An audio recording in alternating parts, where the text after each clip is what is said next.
Mesdames et messieurs, bonjour, bonsoir, tout dépend de l'heure à laquelle vous écoutez cette vidéo chez vous. Je m'appelle Michel Biemton, journaliste web camerounais, et merci de faire confiance à cette chaîne YouTube de l'engagement sociopolitique. Bienvenue à cette causerie citoyenne sur l'actualité camerounaise et africaine. Bienvenue à la chronique de MBT. Mesdames et messieurs. Nous sommes très contents, je suis aussi particulièrement content parce que c'est des dossiers de plaintes que nous travaillons. Nous avons lancé depuis plus de 3 ans. Et nous travaillons de très près, nous avons travaillé de très près avec le FBI, Federal Bureau of Investigations, et les autres départements de police là-bas pour les fournir des preuves, pour les expliquer et traduire certains mots dans du langage de ces terroristes. Et ils ont fait leur vérification, ils ont envoyé les agents ici vérifier tout ce que nous avons dit dans nos plaintes, et ils ont trouvé que nous avons raison, que ces séparatistes sont des terroristes qui commettent des crimes qui vont en l'envers de la loi pénale des États-Unis. Et hier, 3 ont été arrestés et inculpés. C'est aussi important de noter qu'il y a aussi quelques mois, nous avons fait arrêter plus d'une douzaine de ces séparatistes qui ont mis des armes dans les conteneurs pour la destination du Cameroun. Ça aussi, c'est une violation de loi là-bas. Donc c'est dans ce travail que nous faisons et nous continuerons à le faire jusqu'à tous les dirigeants majeurs des séparatistes aux États-Unis sont arrêtés, inculpés et mis en prison. Ce conflit, je suis avocat aux États-Unis, mais je suis aussi avocat ici au Cameroun. Mais quand je les suivais sur les réseaux sociaux, quand je les suivais de ce qui se faisait sur le net ou dans les journaux de très près, mais je me suis dit que, mais tiens, ce qu'ils font est contre la loi de leur pays hôte. Ce qu'ils font, incitation à la violence, financement des crimes et du terrorisme, financement de groupes armés, conspiratoire à les enlèvements, conspiratoire à tuer des gens, à détruire des biens dans un pays international. Tout ça est contre la loi et contre certaines lois pénales dans le code américain. Et il y a beaucoup d'autres choses qu'ils ont fait. Violation des droits des hommes aussi. Donc, quand j'ai vu ça, j'ai dit que, bon, peut-être ils pensent que le gouvernement camerounais ne peut pas les toucher directement, mais nous, en partie civile, on va lancer ce bataille juridique contre eux. Je dois aussi souligner qu'il y a aussi des individuels et organisations qui nous ont contactés, qui m'ont contacté comme avocat pour dire que qu'est-ce que vous pouvez faire pour nous aider parce que ces gens-ci, ces terroristes aux États-Unis, nous font souffrir, nous font perdre nos parents, nos épouses et nos enfants ne peuvent pas partir à l'école. Donc on a recherché la loi et on a commencé à lancer nos plaintes civiles, pénales et prendre autres mesures juridiques contre eux. Le combat ne fait que commencer. Ces 3 ont été arrêtés et inculpés hier et sont en prison actuellement. Il y a une douzaine qui partiront déjà en prison pour ceux qui ont voulu envoyer les conteneurs avec les armes. Mais je vous dis, il y a plus d'une centaine de majors financiers et dirigeants. Ce sont des gens responsables pour les milliers de Camerounaises qui ont été tués, des centaines de nos éléments de BIR qui ont parti pour protéger les populations innocentes qui ont été tuées et qui ont fait des destructions de trop de biens aux zones de conflit. Donc, le combat fait que commencer et notre but est que eux tous font face à justice pour leurs crimes contre le Cameroun, contre la population du Cameroun et contre toutes ces innocentes victimes de leurs crimes et terroristes. Mesdames et messieurs, vous venez donc d'écouter là un avocat, l'avocat brouillon, Maître Emmanuel Nsalaï. Il est basé aux États-Unis, plus précisément à Los Angeles. Il est cet avocat que le régime criminel et génocidaire de Paul Barthélémy Biya Bemvondo a recruté en 2019, c'est-à-dire en fin 2018, pour lancer une traque judiciaire, permettez-moi l'expression, vis-à-vis des activistes ambazoniens qui sont basés aux États-Unis. Cet avocat que vous avez écouté tout à l'heure là n'a pu gagner aucun procès, je dis bien aucun procès, contre les activistes anglophones qui vivent au pays de l'oncle Sam. Toutes les plaintes que ce Nsalaï a déposées devant les juridictions américaines, je dis bien toutes les plaintes ont été classées sans suite. Je dis bien toutes les plaintes. Donc c'est un avocat brouillon à qui l'État du Cameroun verse des centaines de millions chaque mois. Et les Atanganji, Mbayo Félix, les Ngongo Ferdinand et autres anti des prébandes. C'est-à-dire qu'ils anti des pourcentages. C'est-à-dire qu'ils mentent au président de la République que voilà, Maître Nsalaï est en train de faire le job, il est en train d'intenter des poursuites judiciaires contre des terroristes sécessionnistes, entre guillemets, aux États-Unis, alors qu'il n'en est strictement rien. Mesdames et messieurs, vous avez sans doute appris que le FBI, c'est-à-dire que le bureau d'investigation, le bureau fédéral d'investigation américain, qui est un service secret intérieur des États-Unis, est en train d'investiguer sur les crimes de guerre et des crimes contre l'humanité au Cameroun, ou si vous voulez, au Southern Cameroun's Ambazonia, que vous appelez très souvent les régions anglophones du nord-ouest et du sud-ouest. Le FBI est donc en train de mener des investigations et ce sont ces investigations qui ont abouti à l'arrestation de ces 3 Ambazoniens qui, selon certaines informations, ont été priés de rentrer chez eux après avoir été auditionnés. Donc en ce moment où je vous parle, chacun de ces 3-là se trouve à son domicile. Donc, ils se trouvent dans leur domicile respectif. Mais, il faut que vous sachiez que Barrister Nsalaï, que vous avez écouté tout à l'heure là, pérorer sur cette affaire, il n'y est pour rien du tout.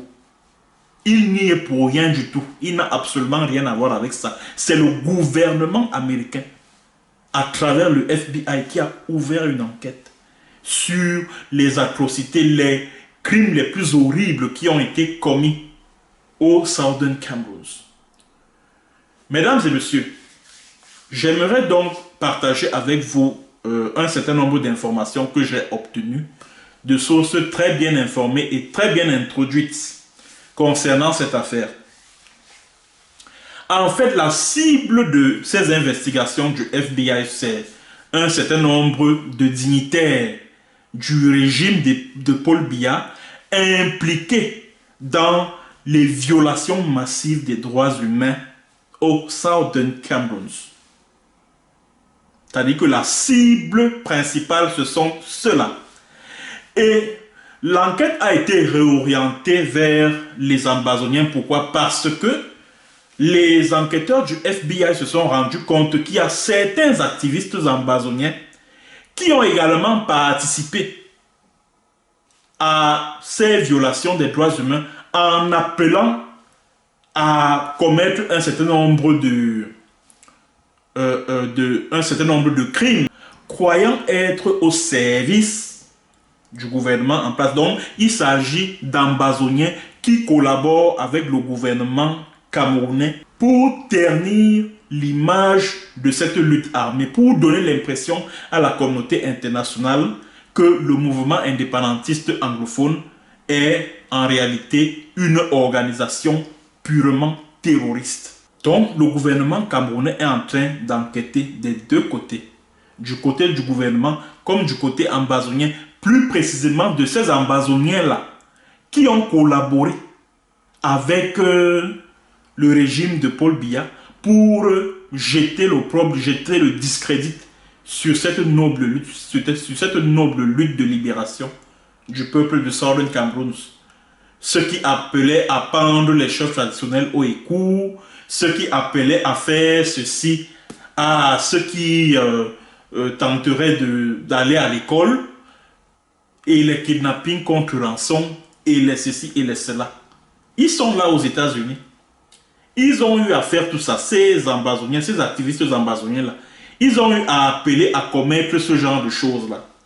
Juste parce que le gouvernement camerounais a réussi à les corrompre et à les retourner contre le mouvement ambazonien. Qu'ils sachent que le gouvernement, c'est-à-dire que le FBI s'intéresse également à eux. Mesdames et messieurs, ceci m'amène donc à vous communiquer les noms des personnes et personnalités qui sont ciblées par l'enquête menée par le FBI. Alors, la toute première personne qui est ciblée par les enquêtes du FBI s'appelle Paul Biya, qui est le chef de l'État et le chef supérieur ou chef suprême des forces armées. C'est vrai qu'en ce moment, il est en route pour les États-Unis, mais qu'il sache que le FBI est à ses trousses. Fort heureusement qu'il est couvert par l'immunité diplomatique, mais s'il lui arrive de quitter le pouvoir, il devra répondre de tous les crimes commis en Ambazonie. Vous avez Ferdinand Gongo, qui est le secrétaire général à la présidence de la République.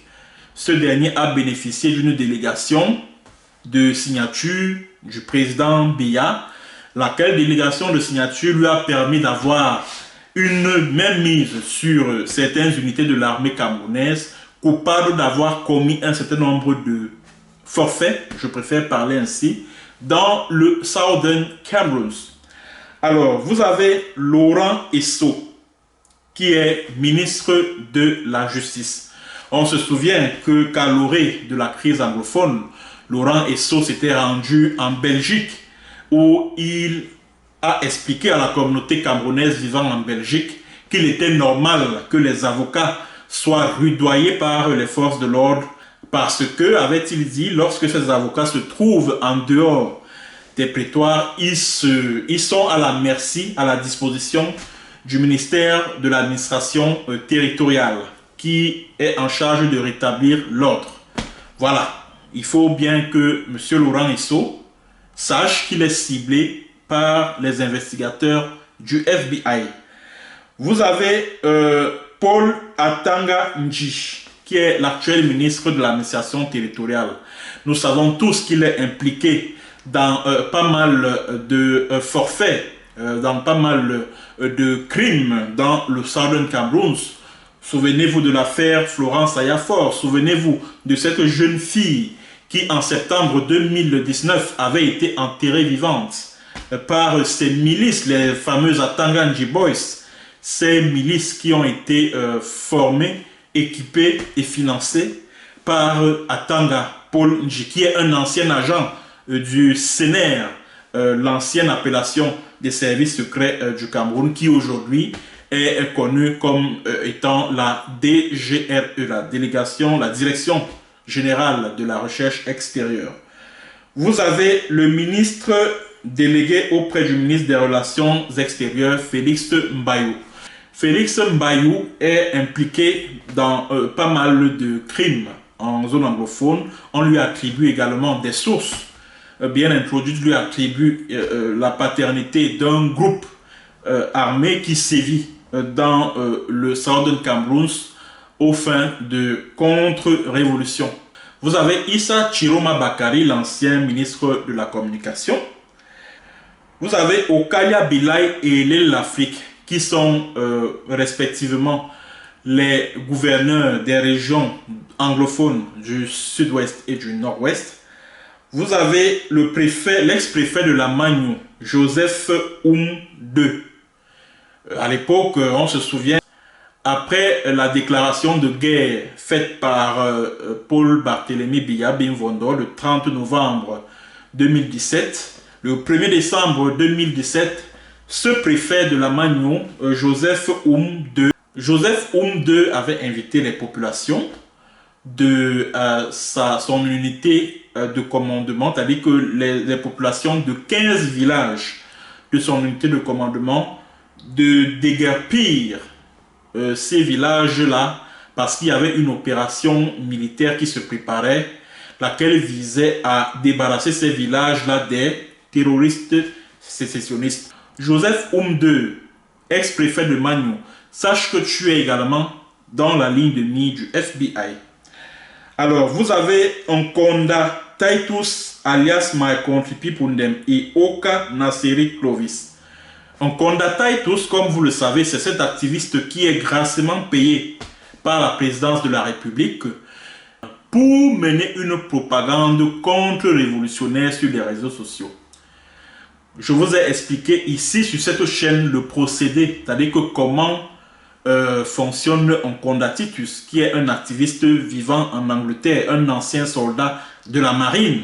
J'espère que l'ambassade des États-Unis écoute bien cette vidéo. Dans le cas contraire, de grâce, prenez cette vidéo et envoyez à l'ambassade des États-Unis. Parce que j'aimerais que le FBI s'empare de cette vidéo. Alors, voici comment Nkonda Titus, alias My Country People, procède.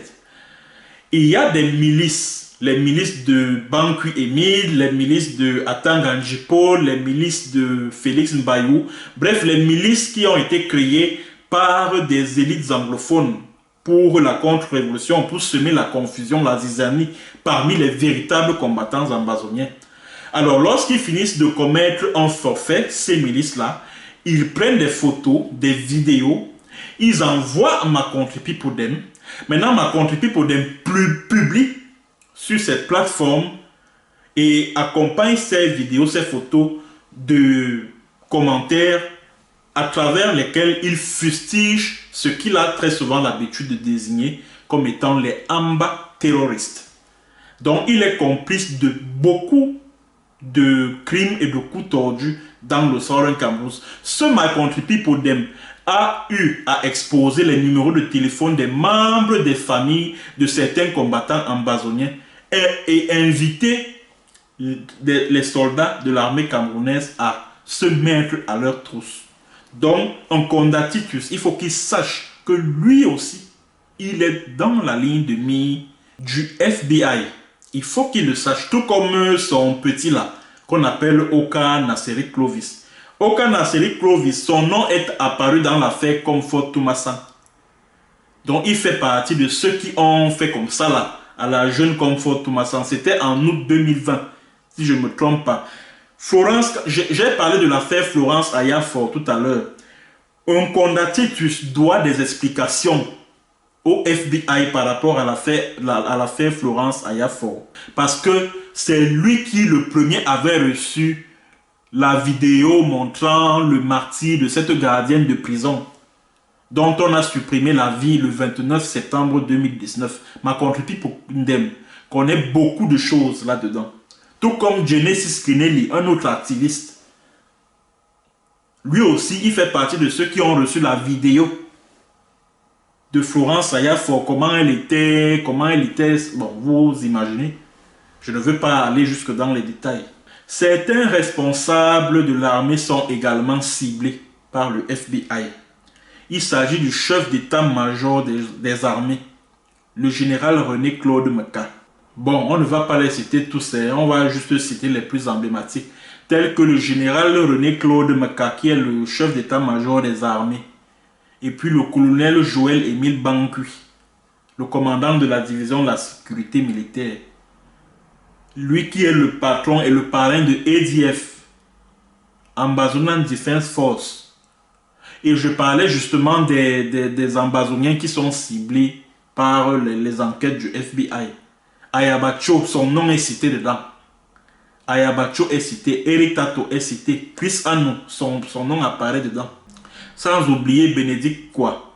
Donc Ayabacho et Bénédicte Kwa sont les responsables de ADF. Et comme je vous l'ai dit ici maintes fois, ADF c'est une milice qui est entretenue par les services secrets camerounais. C'est-à-dire que quand vous voyez tous les armes de ADF, la Ambazonan Defense Force, c'est l'armée camerounaise qui leur fournit ça. Pour kidnapper contre rançon sur le terrain, pour mener un certain nombre d'opérations pour le compte du pouvoir en place, du pouvoir des BIA. Et c'est Banqui Émile qui supervise toutes les activités criminelles et barbares de ADF dans le Southern Cameroun. Voilà donc, mesdames et messieurs, ce que j'ai voulu partager avec vous. Et je tiens à souligner que le gouvernement américain n'est pas contre la lutte pour l'indépendance du Southern Cameroun. Il faut que ce soit clair. Le FBI n'est pas, c'est-à-dire que le gouvernement camerounais n'est pas contre la lutte du peuple du Southern Cameroun, Ambazonia. Le gouvernement américain est contre les crimes de guerre et crimes contre l'humanité. Voilà ce contre quoi le gouvernement américain est. C'est donc ce que j'avais à partager avec vous comme information, mesdames et messieurs. Ne vous laissez pas manipuler par Emmanuel Nsalaï qui n'a jamais gagné le moindre procès contre les Ambazoniens aux États-Unis. Il fait juste son one-man show, comme vous l'avez vu en début de cette chronique, juste pour se faire de l'argent, juste pour permettre à ses parrains tels que les Félix Mbayou, tels que Atanga Njipoul, de se faire de l'argent. Tout ce qu'il raconte là, il n'a absolument rien à voir avec cette procédure qui est en cours contre les Ambazoniens. Toutes les plaintes que Nsalaï a déposées devant les juridictions américaines ont été classées sans suite. Sans suite. Merci mesdames et messieurs d'avoir écouté cette énième édition de la chronique de MBT. Vous pouvez me remercier en cliquant sur merci qui se trouve au bas de ce petit écran. N'oubliez pas également de vous abonner massivement à cette chaîne. Nous sommes déjà 18 300 et quelques abonnés. C'est pas mal. Continuez à vous abonner mesdames et messieurs. Pour ce faire, il suffit simplement de suivre le schéma qui s'affiche au bas de votre petit écran, mesdames et messieurs. À bientôt pour une autre séance et sur un autre thème. Bonjour, bonsoir.